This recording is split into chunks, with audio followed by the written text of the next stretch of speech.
ಶಿವಾಜಿ ಶ್ರೀಧರಂಕಿಯರ ಕೊಲೆ ಪ್ರಕರಣ ಬಹಳ ಮುಖ್ಯವಾಗಿ ನಮ್ಮ ಆರೋಪಿ ಇರುವಂಥದ್ದು ಅವತ್ತಿನ ನೀವು ಕೂಡ ಆರೋಪಿಗಳನ್ನು ಪೊಲೀಸ್ ಇಲಾಖೆ ರಕ್ಷಣೆ ಮಾಡ್ತಾ ಇದೆ. ಬಹಳ ಸ್ಪಷ್ಟವಾಗಿ ನಾವು ಹೇಳ್ತೀವಿ. ಯಾಕೆ ಅಂತ ಹೇಳಿದ್ರೆ ಆರೋಪಿಗಳನ್ನು ಅವತ್ತಿನ ಬಂಟ್ವಾಳ ಡಿವೈಎಸ್ಪಿ ಅವರು ಅವರ ಕಚೇರಿಗೆ ಹೋದಾಗ ಅವರ ಮೇಲೆ ಅಟ್ರಾಸಿಟಿ ಕೇಸ್ ಇತ್ತು, ಮರ್ಡರ್ ಕೇಸ್ ಇತ್ತು. ಆದರೆ ಅವರನ್ನು ಗೌರವಯುತವಾಗಿ ಬಿಟ್ಟಿದ್ದಾರೆ.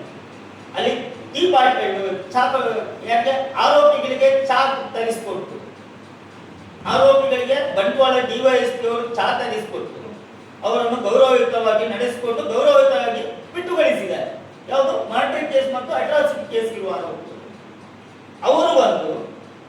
ಅವರು ಬಂದು ನಮ್ಮ ಕೊಕ್ಕಡದ ಒಂದು ಬಾರ್ ಅಂಡ್ ರೆಸ್ಟೋರೆಂಟ್ನಲ್ಲಿ ಪಾರ್ಟಿ ಮಾಡಿಕೊಂಡು ಅಲ್ಲಿಯ ಶಿವಾಜಿಯ ಗ್ರಾಮ ಪಂಚಾಯತ್ ಅಧ್ಯಕ್ಷ ರತೀಶ್ ಅವನ ಜೊತೆ ಸೆಲ್ಫಿ ಫೋಟೋ ತೆಗೆದು ಅದನ್ನು ಸಾಮಾಜಿಕ ಜಾಲತಾಣದಲ್ಲಿ ಹರಡುವಂತ ಕೆಲಸವನ್ನು ಮಾಡಿದ್ದಾರೆ.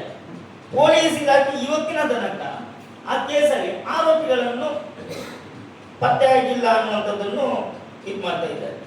ಬಟ್ ಈ ರೀತಿ ಮಾಡುವಂಥದ್ದು ಎಷ್ಟು ನ್ಯಾಯ ಅನ್ನುವಂಥದ್ದು. ಆದ್ರಿಂದ ಮತ್ತೆ ಇದರಲ್ಲಿ ನನ್ನ ಆರೋಪ ಇರುವಂಥದ್ದು, ಒಂದು ವೇಳೆ ಸಂಬಂಧಪಟ್ಟ SIT ಅಧಿಕಾರಿಗಳು ಬಂದಾಗ ನೀವು ನಮಗೆ ಮಾತಾಡಲಿಕ್ಕೆ ಅವಕಾಶ ಮಾಡಿಕೊಟ್ರೆ ನಾವೇ ಅವ್ರಿಗೆ ದೂರು ಕೊಡುವ ಕೆಲಸವನ್ನು ನಾನು ಮಾಡ್ತೇನೆ.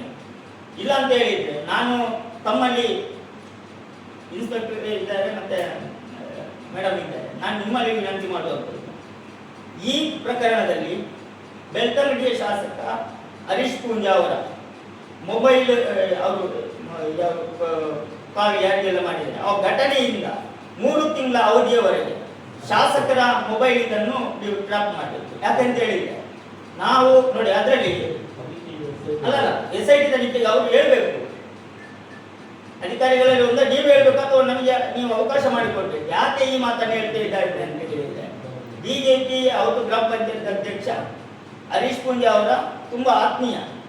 ಅವನೇ ಅದನ್ನು ಆರೋಪಿಗಳನ್ನು ಪೊಲೀಸ್ ಇಲಾಖೆಗಳಿಗೆ ಮಾಹಿತಿ ಕೊಟ್ಟದ್ದು, ಅವನು ಕರ್ಕೊಂಡು ಹೋಗಿರುವಂಥದ್ದು ಎಲ್ಲ ಮಾಡಿರುವಂಥದ್ದು ಅವನೇ. ಮತ್ತೆ ಅಲ್ಲಿ ಹರೀಶ್ ಪೂಂಜಾ ಅವರು ಕೂಡ ಅವರಿಗೆ ಸಪೋರ್ಟ್ ಮಾಡುವ ಸಾಧ್ಯತೆ ಇದೆ. ಆ ಕಾರಣಕ್ಕಾಗಿ ಪೊಲೀಸ್ ಇಲಾಖೆ ಮೇಲೆ ಶಾಸಕರು ಅವತ್ತಿನ ಸರ್ಕಾರ ಅವರದೇ ಇತ್ತು, ಒತ್ತಡ ಹಾಕಿದ ಕಾರಣ ಇದು ಆರೋಪಿಗಳಿಗೆ ಸಿಗಲಿಲ್ಲ ಅಥವಾ ಸರಿಯಾದ ನಿಟ್ಟಿನಲ್ಲಿ ತನಿಖೆ ಆಗಲಿಲ್ಲ. ಯಾಕಂದ್ರೆ ಇದು ಸಿಒಡಿ ತನಿಖೆ ಕೂಡ ಆಗಿತ್ತು.